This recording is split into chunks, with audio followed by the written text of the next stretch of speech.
ಹಿಂದಕ್ಕೆ ಜನಾರ್ದನ್ ರೆಡ್ಡಿ, ಶಶಿಕಲಾ ಜೊಲ್ಲೆ, ನಿರಾಣಿ ಎಲ್ಲರದ್ದು ಭಾಳ ಜನದ ಐತೆ. ಅವ್ರಿಗೆ ಏನಂದರೆ ಇವ್ರನ್ನ ಎಲ್ಲ ರೀತಿಯಿಂದ ತಂತ್ರ ಕುತಂತ್ರ ಮಾಡಿ ಮುನ್ಸಕ್ಕೆ ನೋಡಿದ್ರು, ಆದ್ರೆ ಆಗಲಿಲ್ಲ. ನಮ್ಮ ಸಿದ್ದರಾಮಯ್ಯನವರು ಕರ್ನಾಟಕದ ಹುಲಿ. ಯಾಕಂದರೆ ಹಿಂದೆ ದಿವಂಗತ ದೇವರಾಜ್ ಅರಸು ಅವ್ರು ಇದ್ರಲ್ಲ, ಇವರು ಎರಡನೇ ಅರಸು ಅಂತ ಹೇಳಿದ್ರೆ ತಪ್ಪಾಗಲಿಕ್ಕಿಲ್ಲ. ಈಗ ನಡೆದಂಥ ಕುತಂತ್ರ ಈ ಮೇಲೆ ಇದ್ದಾರಲ್ಲ ಬಿ ಜೆ ಪಿಯವರು, ಅವ್ರಿಗೆ ಏನು ಕೆಲಸ? ಇದೇ ಕೆಲಸ ಮಾಡ್ತಾರೆ ಅವ್ರು. ಯಾವ ದೇಶ ಉದ್ಧಾರ ಮಾಡೋದಲ್ಲ, ಜನರನ್ನು ಉದ್ಧಾರ ಮಾಡೋದಲ್ಲ, ಏನಿಲ್ಲ. ಯಾರು ಚೆನ್ನಾಗಿ ನಡೀತಾರೋ, ಯಾರು ಚೆನ್ನಾಗಿ ಅಧಿಕಾರ ಮಾಡ್ತಾರೋ, ಯಾರು ಕಪ್ಪು ಚುಕ್ಕ ಇಲ್ಲದಂತ ನೋಡ್ತಾರೋ ಅವ್ರ ಮೇಲೆ ದೃಷ್ಟಿ. ಸಿದ್ದರಾಮಯ್ಯನವ್ರು ಹಿಂದೆ ಮುಂದೆ ಎಲ್ಲ ಹುಡುಕಾಡಿದ್ದಾರೆ, ಏನೂ ಸಿಕ್ಕಿಲ್ಲ. ಅವ್ರಿಗೆ ಭಯ ಏನು ಗೊತ್ತಾ, ಮತ್ತೆ 5 ವರ್ಷ ಇವರು ಆಡಳಿತ ನಡೆಸ್ತಾರೆ. ರಾಜಕೀಯ ಉದ್ದೇಶದಿಂದ ಸನ್ಮಾನ್ಯ ಮುಖ್ಯಮಂತ್ರಿಗಳ ಕೇಸ್ನಲ್ಲಿ ಯಾವುದೋ ಒಬ್ಬ ಪ್ರೈವೇಟ್ ಪರ್ಸನ್ ಕೇಳಿರ್ತಕ್ಕಂಥ ಪರ್ಮಿಷನ್ಗೆ ಅವರು ಪ್ರಾಸಿಕ್ಯೂಷನ್ಗೆ ಅನುಮತಿ ಕೊಡ್ತಕ್ಕಂಥದ್ದು. ಸರ್, ಒಂದು ಕಡೆ ಸಿದ್ದರಾಮಯ್ಯನವರ ವಿರುದ್ಧ ಒಂದೇ ದಿನಕ್ಕೆ ಪ್ರಾಸಿಕ್ಯೂಷನ್ಗೆ ಅನುಮತಿಯನ್ನು ಕೊಟ್ಬಿಟ್ರು. ಆದರೆ ಕುಮಾರಸ್ವಾಮಿ ಅವರ ವಿರುದ್ಧ ಕೊಡಲಿಲ್ಲ. ಅದು ಭಾಳಷ್ಟು ದಿನಗಳಿಂದಲೂ ಕೇಸ್ ಇದ್ದೇ ಇದೆ. ಇನ್ನು ಜೊಲ್ಲೆ ಅವರ ವಿರುದ್ಧ ಕೇಸ್ ಇದೆ, ಅವ್ರ ವಿರುದ್ಧ ಕೊಡಲಿಲ್ಲ. ನಿರಾಣಿ ಅವರ ವಿರುದ್ಧ ಕೇಸ್ ಇದೆ, ಅವ್ರ ವಿರುದ್ಧ ಪ್ರಾಸಿಕ್ಯೂಷನ್ಗೆ ಅನುಮತಿ ಕೊಡಲಿಲ್ಲ. ಹೆಂಗೆ ಸರ್ ಇದು? ಅಂದರೆ ರಾಜ್ಯಪಾಲರು ಕಾಂಗ್ರೆಸ್ನವರು ಆರೋಪ ಮಾಡ್ತಾ ಇದ್ದಂಗೆ BJP ಅವರ ಕೈಗೊಂಬೆ ಆಗ್ಬಿಟ್ಟಿದಾರ ಅಂತ. ಸರ್, ಇವಾಗ ಏನಂದರೆ ಒಂದೇ ಮಾತು ಹೇಳ್ಬೇಕಂದ್ರೆ, ಇವಾಗ ಸನ್ಮಾನ್ಯ ಸಿದ್ದರಾಮಯ್ಯ ಸಾಹೇಬರು 2013ರಿಂದ 2018 ತನಕ ಏನು ಅವರು ಆಡಳಿತ ನೀಡಿ ಮುಖ್ಯಮಂತ್ರಿ ಆದರು, ಇಡೀ ಭಾರತ ದೇಶದ ಯಾವ ರಾಜ್ಯದಲ್ಲಿ ₹1 ಕೂಡ ಚೆಕ್ ಬೌನ್ಸ್ ಆಗಿಲ್ಲ.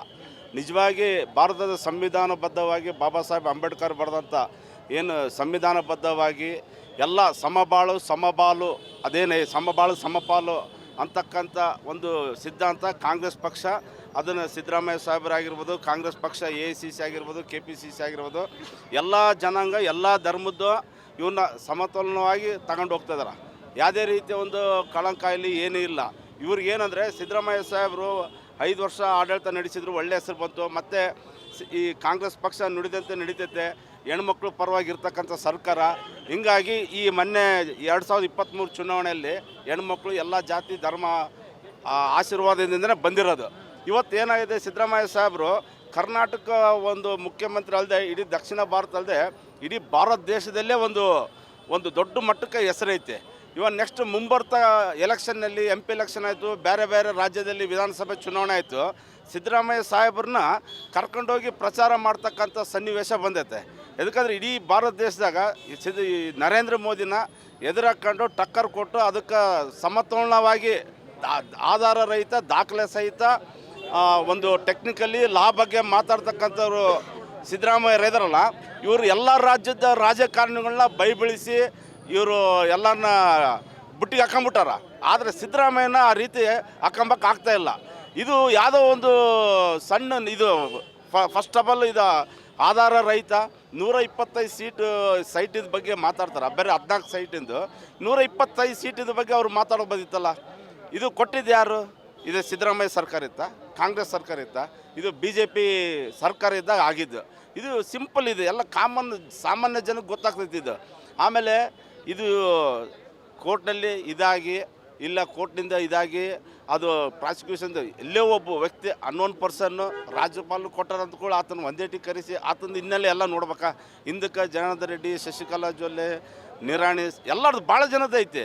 ಅವ್ರಿಗೇನಂದರೆ ಇವ್ರನ್ನ ಎಲ್ಲ ರೀತಿಯಿಂದ ತಂತ್ರ ಕುತಂತ್ರ ಮಾಡಿ ಮುನ್ಸಕ್ಕೆ ನೋಡಿದ್ರು, ಆದ್ರೆ ಆಗಲಿಲ್ಲ. ಜನ ಕೂಡ ಆಶೀರ್ವಾದ ಮಾಡಿದ್ರು, ಎಲ್ಲ ಮಾಡಿದ್ರು.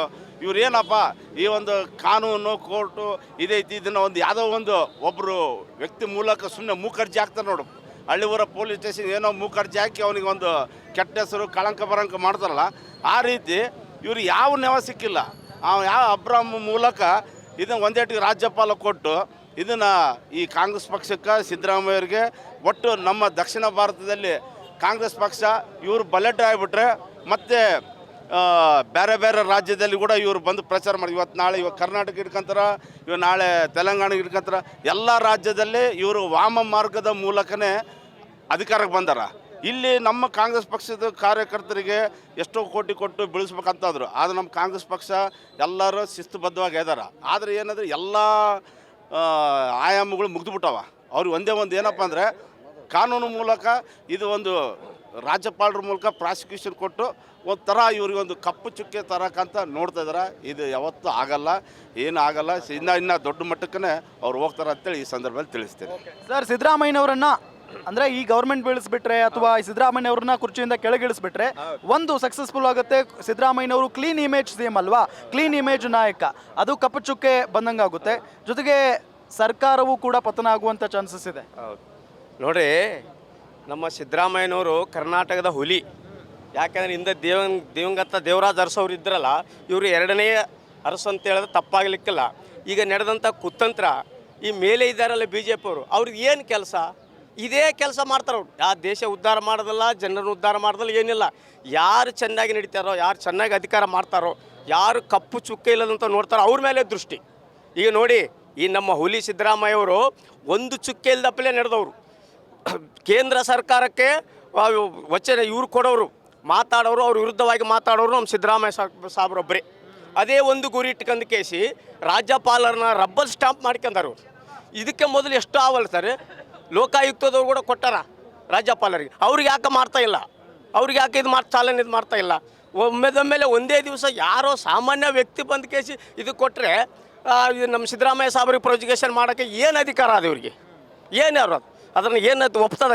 ದೇಶದ ಜನರು ಇವತ್ತು ಭಾಳ ಚೀಮಾರಿ ಆಗ್ತಾ ಇದ್ದಾರೆ ಕೇಂದ್ರ ಸರ್ಕಾರಕ್ಕೆ, ರಾಜ್ಯಪಾಲರಿಗೆ. ಅದೇ ಒಂದು ಕಾರಣಕ್ಕೆ ಬಂದ್ವಿ ನಾವು ಇವತ್ತು. ಅವ್ರು ಏನೇನು ಮಾಡ್ತಾರೆ, ಏನು ಮಾಡೋದೆಲ್ಲ ಮಾಡಲಿ, ಅದು ಏನು ಮಾಡಿದ್ರು ನಮ್ಮ ಸಿದ್ದರಾಮಯ್ಯ ಸಾಬ್ರು ಸಹಿಸ್ತಾರ. ಅವ್ರಿಗೆ ನಾವೆಲ್ಲ ಹಿಂದೀವಿ, ಸಿದ್ದರಾಮಯ್ಯ ಸಾಬ್ರಿಗೆ ಬೆಂಬಲವಾಗಿವಿ. ಅವ್ರನ್ನ ಯಾರು ಏನು ಮಾಡೋಕ್ಕಾಗಲ್ಲ ಅಂತ ಹೇಳಿ ಕೇಸಿ ನಾನು 4 ಮಾತು ಮುಗಿಸ್ತೀನಿ. ಉದ್ದಕ್ಕೆ ಮಾತಾಡೋದು ಬೇಡ, ಬೇರೆಯವ್ರಿದ್ದಾರೆ ಮಾತಾಡೋದು. ಈಗ ಕೇಳಿ ಸರ್ ಪ್ರಶ್ನೆ. ಈಗ ಸಿದ್ದರಾಮಯ್ಯ ಅವರ ವಿರುದ್ಧ ಸಡನ್ ಆಗಿ ಪ್ರಾಸಿಕ್ಯೂಷನ್ಗೆ ಅನುಮತಿಯನ್ನು ಕೊಟ್ಬಿಡ್ತಾರೆ. ಬಿಜೆಪಿ JDSನವ್ರ ಮೇಲೂ ಕೂಡ ಆರೋಪ ಇತ್ತು, ಪ್ರಾಸಿಕ್ಯೂಷನ್ಗೆ ಅನುಮತಿಯನ್ನು ಕೊಡಲಿಲ್ಲ ರಾಜ್ಯಪಾಲರು. ಇಡೀ ದೇಶದಲ್ಲಿ ಮೋದಿ ವಿರುದ್ಧ ಮಾತಾಡೋ ವ್ಯಕ್ತಿ ಯಾರಾದ್ರೆ ವರುಣ ವರಪುತ್ರ, ಚಾಮುಂಡೇಶ್ವರ ಪುತ್ರ ಸಿದ್ದರಾಮಯ್ಯ ಬಿಟ್ಟರೆ ಯಾರೂ ಇಲ್ಲ. 2013ರಿಂದ 17 ಎಷ್ಟು ಭಾಗ್ಯಗಳು ಮಾಡಿದ್ರು, ಅವರಿಗೆ ಹೊಟ್ಟೆ ಉರಿ. ಇಂಥ ಸಿ ಎಮ್ಗಳು ಬಂದರೆ ಕಾಂಗ್ರೆಸ್ ಸರ್ಕಾರನ 10 ವರ್ಷ ಅಳ್ಳಾಡೋದು ಸಾಕಾಗಲ್ಲ ಅಂತ ಅವ್ರಿಗೆ ಭಯ ಯಾಕಾಗಿದೆ ಅಂದರೆ, ಇಂಥ ಆಡಳಿತ ಯಾರು ಕೊಟ್ರಿ? ಇವಾಗ ಅಂಗವಿಕಲರಿಗೆ 1.5 ಸಾವಿರ ಕೊಡ್ತಿದ್ರು, ಇವಾಗ ಇಡೀ ಕರ್ನಾಟಕ ರಾಜ್ಯದ ಮಹಿಳೆಯರಿಗೆ 2 ಸಾವಿರ ಕೊಡ್ತಿದ್ದಾರೆ. ಹಿಂದಿನ ಸರ್ಕಾರಗಳು ಬಂದು ಹೋದು ಯಾರು ಗ್ಯಾರಂಟಿ ಕೊಟ್ಟರು, ಯಾರು ಭಾಗ್ಯಗಳು ಕೊಟ್ಟರು, ಇಂದಿರಾ ಕ್ಯಾಂಟೀನ್ ಯಾರು ಕೊಟ್ಟರು? ಇವಾಗ ಸುಸೂತ್ರವಾಗಿ ಅವ್ರು 40 ವರ್ಷದ ರಾಜಕೀಯ ಇತಿಹಾಸದಲ್ಲಿ ಯಾವುದೇ ಕಪ್ಪು ಚುಕ್ಕಿ ಇಲ್ಲ. ಹೋದ ವರ್ಷ ಇವರು ಬೊಮ್ಮಾಯಿ ಅವ್ರು ಇದ್ರಲ್ಲ, ಅವಾಗಲೇ ಕೊಡ್ಬೇಕಿತ್ತಲ್ಲ ಪ್ರಾಸಿಕ್ಯೂಷನ್ಗೆ. ಅವ್ರು ಸಿ ಎಮ್ ಆದಾಗಲೇ ಯಾಕೆ ಕೊಡಬೇಕಿತ್ತು? ಇವರಿಗೆ ಏನು ಗೊತ್ತಾ, ಒಂದು ಭಯ ಸೃಷ್ಟಿಸಬೇಕು. ಸಿದ್ದರಾಮಯ್ಯ BJP ವಿರುದ್ಧ ಮಾತಾಡಬಾರ್ದು, ಎಲ್ಲೂ ಪ್ರಚಾರ ಮಾಡೋಕೆ ಹೋಗ್ಬಾರ್ದು, ಗ್ಯಾರಂಟಿಗಳ ಬಗ್ಗೆ ಎಲ್ಲೂ ಹೇಳ್ಬಾರ್ದು. ಸಿದ್ದರಾಮಯ್ಯರ ಒಂದು ರೋಮ ಕೀಳಕ್ಕಾಗಲ್ಲ.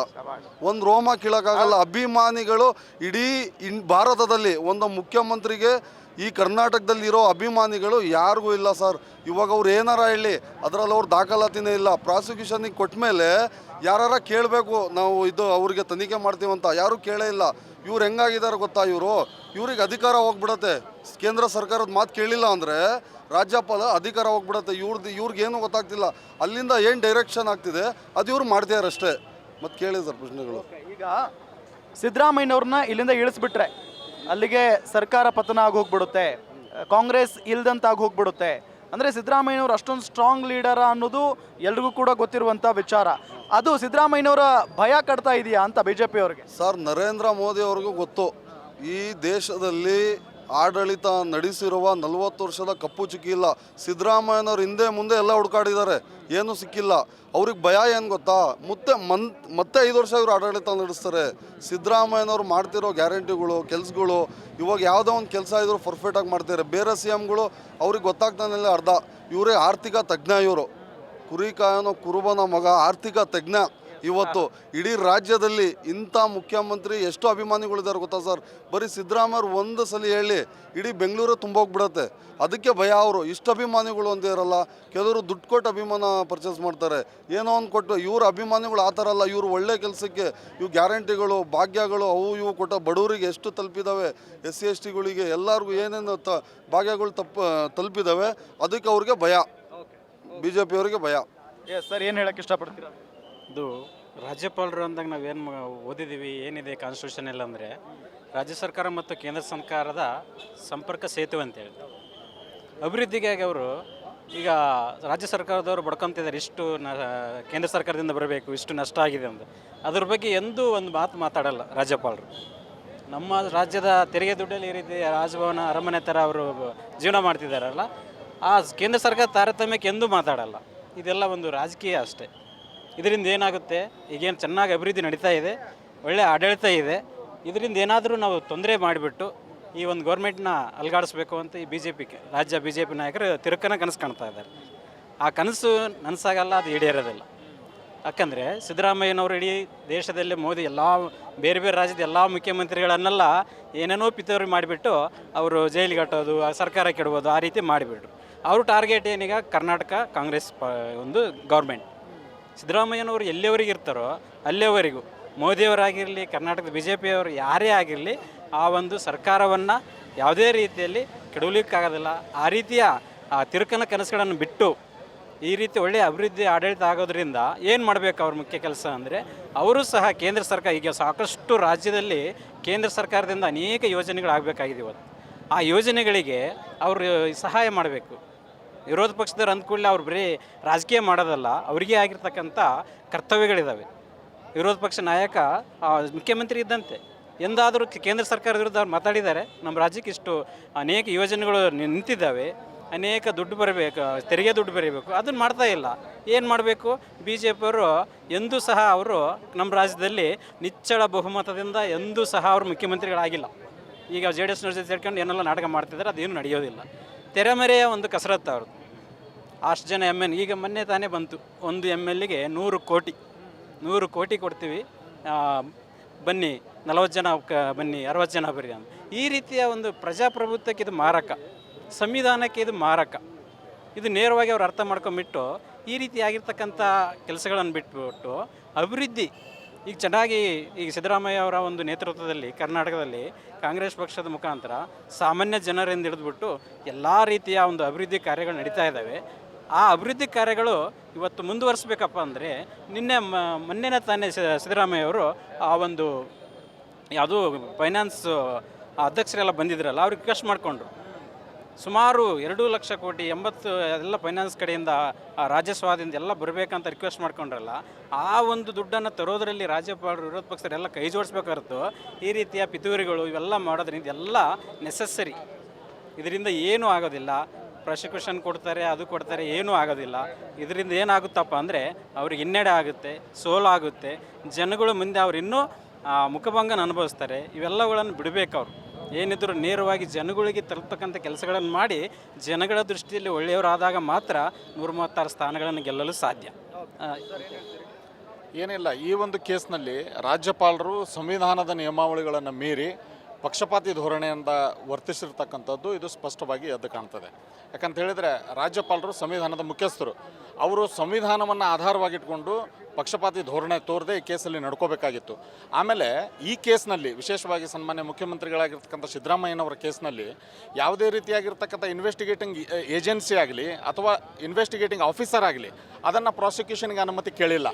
ಆದರೆ ತದ್ವಿರುದ್ಧವಾಗಿ ಕುಮಾರಸ್ವಾಮಿಯವ್ರ ಕೇಸ್ನಲ್ಲಾಗಿರ್ಬೋದು, ಜೊಲ್ಲೆ ಅವ್ರ ಕೇಸ್ನಲ್ಲಾಗಿರ್ಬೋದು, ಅಥವಾ ಜನಾರ್ದನ್ ರೆಡ್ಡಿ ಅವರ ಕೇಸ್ನಲ್ಲಾಗಿರ್ಬೋದು, ಲೋಕಾಯುಕ್ತ ತನಿಖೆ ಮಾಡಿ ಅದು ಮೇಲ್ನೋಟಕ್ಕೆ ಆರೋಪ ಸಾಬೀತಾಗಿ ಮುಂದುವರೆದು ಪ್ರಾಸಿಕ್ಯೂಷನ್ಗೆ ಪರ್ಮಿಷನ್ ಕೇಳಿರ್ತಕ್ಕಂಥದ್ದು. ಅಂಥ ಕೇಸುಗಳನ್ನು ರಾಜ್ಯಪಾಲರು ಅದನ್ನು ಸುಮ್ಮನೆ ಇಟ್ಕೊಳ್ತಾರೆ, ಅದರ ಮೇಲೆ ಯಾವುದೇ ರೀತಿಯಾಗಿರ್ತಕ್ಕಂಥ ಕಾರ್ಯಚಟುವಟಿಕೆ ಮಾಡಲ್ಲ. ಆದರೆ ರಾಜಕೀಯ ಉದ್ದೇಶದಿಂದ ಸನ್ಮಾನ್ಯ ಮುಖ್ಯಮಂತ್ರಿಗಳ ಕೇಸ್ನಲ್ಲಿ ಯಾವುದೋ ಒಬ್ಬ ಪ್ರೈವೇಟ್ ಪರ್ಸನ್ ಕೇಳಿರ್ತಕ್ಕಂಥ ಪರ್ಮಿಷನ್ಗೆ ಅವರು ಪ್ರಾಸಿಕ್ಯೂಷನ್ಗೆ ಅನುಮತಿ ಕೊಡ್ತಕ್ಕಂಥದ್ದು ಇದು ಕೇಂದ್ರ ಸರ್ಕಾರದ ಪಿತೂರಿ. ಸನ್ಮಾನ್ಯ ಮುಖ್ಯಮಂತ್ರಿ ಪ್ರಧಾನಮಂತ್ರಿ ನರೇಂದ್ರ ಮೋದಿ ಅವರಾಗಿರ್ಬೋದು, ಅಮಿತ್ ಶಾ ಅವರಾಗಿರ್ಬೋದು, ಈ ದೇಶಾದ್ಯಂತ ಏನು ಜನರಿಂದ ಆಯ್ಕೆಯಾಗಿರ್ತಕ್ಕಂಥ ಸರ್ಕಾರಗಳನ್ನು ಅಸ್ಥಿರಗೊಳಿಸ್ತಕ್ಕಂಥ ಕೆಲಸವನ್ನು ಕೇಂದ್ರ ಸರ್ಕಾರ ಮಾಡ್ತಾ ಇದೆ. ಮೊದಲು ಕರ್ನಾಟಕದಲ್ಲಿ ಮಾಡಿದರು, ಮಧ್ಯಪ್ರದೇಶದಲ್ಲಿ ಮಾಡಿದರು, ಈಗ ಜಾರ್ಖಂಡ್ನಲ್ಲಿ ಮಾಡೋಕ್ಕೆ ಹೋಗಿ ವಿಫಲರಾದರು. ಈಗ ವೆಸ್ಟ್ ಬೆಂಗಾಲ್ನಲ್ಲಿ ಕೂಡ ಅದೇ ಪ್ರಯತ್ನವನ್ನು ಮುಂದುವರಿಸಿದ್ದಾರೆ. ಹೀಗೆ ಈ BJP ಅವರಿಗೆ ಸಂವಿಧಾನದಲ್ಲಿ ನಂಬಿಕೆ ಇಲ್ಲ, ಪ್ರಜಾಪ್ರಭುತ್ವದಲ್ಲಿ ನಂಬಿಕೆ ಇಲ್ಲ. ಇವರು ಸಂವಿಧಾನ ವಿರೋಧಿಗಳು. ಒಟ್ಟಾರೆ ಸ್ಟ್ರಾಂಗ್ ಲೀಡರ್ಸ್ ಯಾರು ಇರ್ತಾರಲ್ಲ ಅವರನ್ನ ಈ ರೀತಿಯಾಗಿ ಸಿಕ್ಕಾಕ್ಸೋದು BJP ಅವ್ರ ಪ್ಲಾನು. ಕಂಪ್ಲೀಟ್ ಆಗಿ ಈಗ ಸನ್ಮಾನ್ಯ ಸಿದ್ದರಾಮಯ್ಯನವರು ದಕ್ಷಿಣ ಭಾರತದಲ್ಲಿ ಒಬ್ಬ ಪ್ರಭಾವಿ ನಾಯಕರು. ಈ ನರೇಂದ್ರ ಮೋದಿಗೆ ಮುಂದಿನ ದಿನಗಳಲ್ಲಿ ತಕ್ಕ ಉತ್ತರ ಕೊಡ್ತಕ್ಕಂಥ ರಾಷ್ಟ್ರೀಯ ಮಟ್ಟದ ನಾಯಕರು ಯಾರಾದರೂ ಇದ್ದರೆ ಅದು ಸನ್ಮಾನ್ಯ ಸಿದ್ದರಾಮಯ್ಯನವರು.